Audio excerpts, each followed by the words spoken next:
it's an individual I love very, very much. And, we were just, it was in like a group setting, and we were kind of just talking about the plight of Black people. And it was in the context of religion as well. Like religion was the undercurrent, Christianity specifically. And, we were just kind of like, she was just kind of bemoaning the fact of, African people seem to be going through so much in every country on the planet, essentially. And she was just like, she ended it with like, yeah, well, maybe we are cursed pretty much. And that took me aback.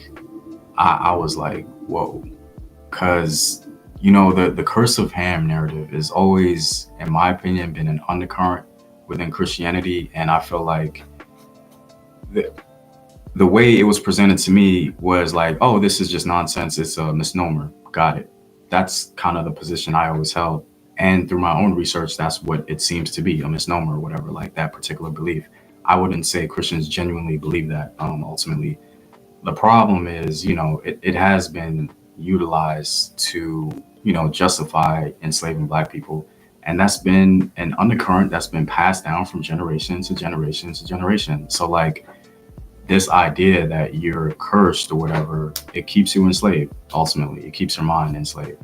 So there's that. And so to me, that manifested itself in a conversation. And I know she's not the only one. It's just, if you're a Christian, I feel like you may not pay attention to it, but when it comes up, it kind of comes up. And I think as Black people, we kind of sidestep it a little bit. I don't recall us engaging it really at all.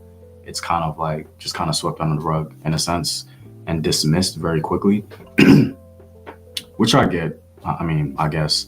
But yeah, there is this, I always had this cognitive dissonance when it came to African spirituality as a Christian, ultimately. And I don't know if you guys ever felt that way as well, if you guys were Christian or grew up Christian. And the only reason this is Christian centric is because I know a lot of people in North America, especially, we come from a Christian background. If we're not Christian, our family were Christian in the past, like, let's be real. So yeah, so ultimately I did have cognitive dissonance because like I mentioned before, my mother, she's Jamaican, and she used to send me to Jamaica all the time. Like her family's from like the mountains. So like I don't want to say they're isolated, but they're kind of isolated or whatever. So like as a child, I always had this impression that like, man, like these people, they're different. Like I could tell like they came from Africa, and I didn't know much about Africa, but I just knew it was just kind of like something instinctual. Like I knew like these are African people. And there in Jamaican culture, there's Africanisms, as you would say, within it. And it's really demonized. If you're a Christian, it's demonized. It's, duppy stuff. It's demonic, yada, yada, yada. And that's the Christian narrative. And so growing up, I had this cognitive dissonance or whatever, like, okay, these are my people. This is how they view God. This is how they view the spiritual world or whatever. Why do they have to be demonic? And it just kind of followed the narrative of, dark continent, dark people, dark history, pagan, demon, you're associated with that, you're going to hell, yada, yada, yada. So, okay, yeah, so African spirituality and religion is really an open, in my opinion, it's an open, results-based system from what I see, specifically from the Niger-Congo family, African ethnic groups. So Niger-Congo meaning people from all the way from Mali, Senegal, all the way to like Angola, that whole region. I guess Namibia as well, whatever you want to call Niger-Congo. So it's an open results-based system, guys. So what does the open results-based system mean? The Yoruba have a proverb I've written down here. They say that, where there is no man, there is no divinity. So I got that quote, by the way, from this book, because there's an African philosopher, and these are African authors, by the way. There's an African philosopher in here who touches on this, and he talks about the Yoruba proverb that says that. All right, so where there is no man, the Yoruba say, where there is no man, there is no divinity. Within the context, I think there are multiple ways to interpret that, but within the context of this book, he's talking about a results-based African spiritual system. So basically, what the interpretation is from this particular African philosopher, again, there may be more, interpretations, but his interpretation is that, where there is no man, there is no divinity. Like the Africans are the Africans themselves, the humans themselves, they have the agency to decide who is worthy of praise, who is worthy of worship. If you don't give me any results, that doesn't mean you don't exist. It just means I'm on to the next one. I need to go what gives me life, what is salubrious for my being ultimately. And that is a sort of African mindset, if you will, or I would say a Niger-Congo spiritual mindset. Again, we had to delineate, when it comes to Africa, there's a lot of diverse ethnic groups, languages, and people. We can't say holistically African this or African that. So within the Niger-Congo system, the Yoruba say where there is no man, there is no divinity, and it is a results-based sort of spiritual form. That's one interpretation. There may be others, but within this book right here, that's where I got it from. You guys can check it out.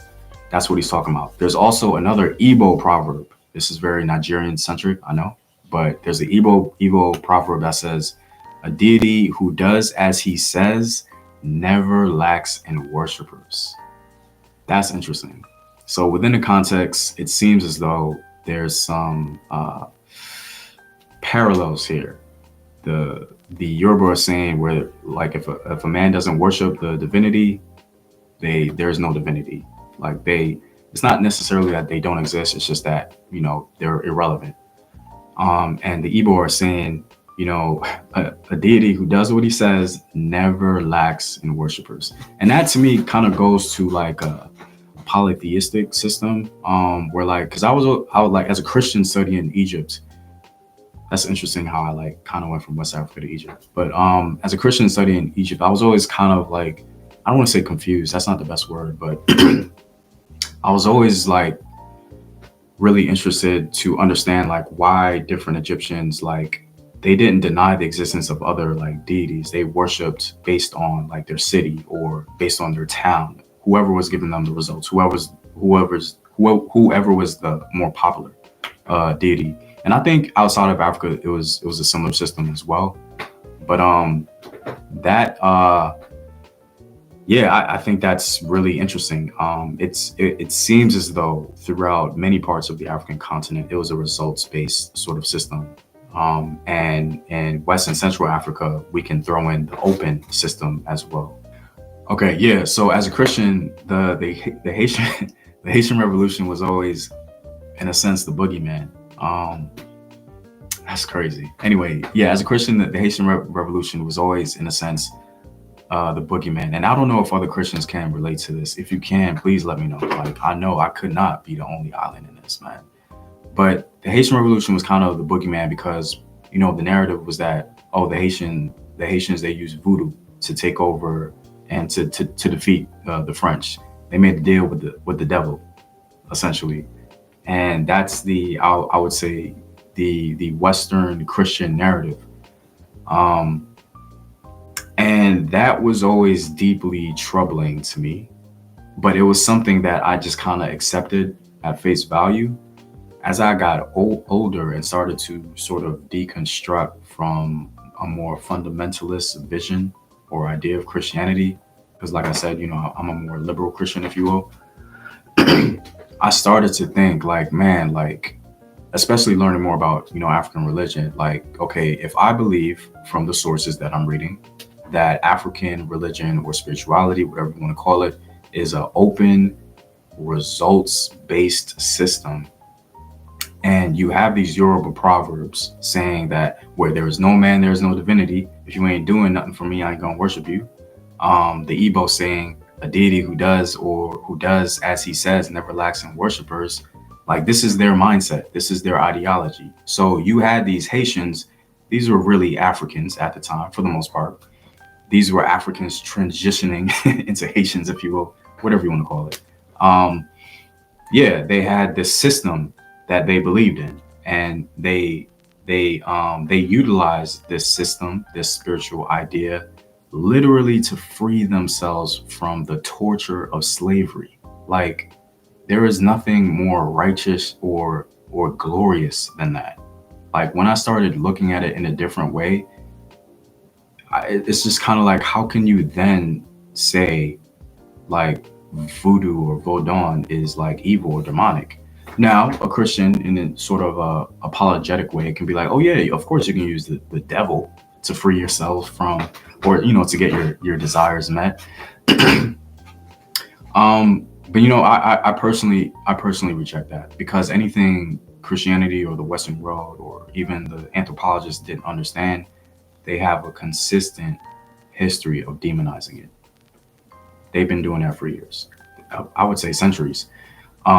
So that's why personally I reject that sort of apologetic. Well, I'm making that up, but I reject that Christian narrative, if you will, because I'm not so sure that I can just distill the Haitian Revolution to some demonic movement that that freedom from the French. Like, that perspective is wild to me, because these people were being essentially in hell and cooking in Haiti, and their lifespan was cut short.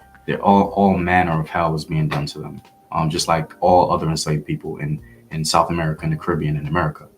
And they literally called on a higher power and a higher idea, if you will, a higher spiritual consciousness, whatever you want to call it. And they utilized that to unify them, to free themselves. There's no way I can be an honest person and say that's demonic, to be honest, in my personal opinion. Um, so now that's the results based system. Remember, the Yoruba, the Igbo, hey, you gotta give us results in order for us to adhere to you ultimately. And these Haitians, many of them Yoruba, many of them Igbo, wherever they were from, the Niger-Congo, wherever they're from Senegal to Mali, whatever, Cameroon, this is the Niger-Congo spiritual system. We want a results-based system. We believe that by worshiping and adhering to voodoo spirituality, we can free ourselves from enslavement. And they were right, period. However you want to interpret that, they were right. The Haitians were right. So they used their spiritual form to free themselves from enslavement. Obviously, there's a lot of like moving parts of that as well. But the voodoo ceremony that the Haitians did before the revolution was pivotal. Like, these people were broken, many of them. I'm getting emotional even talking about it. Anyway, I don't even want to go there. But they use this to lift their spirits. They use African spirituality to lift their spirits and to free themselves. And it was one of the most, I would say it was the most glorious moment of Black men and women in history outside of the African continent.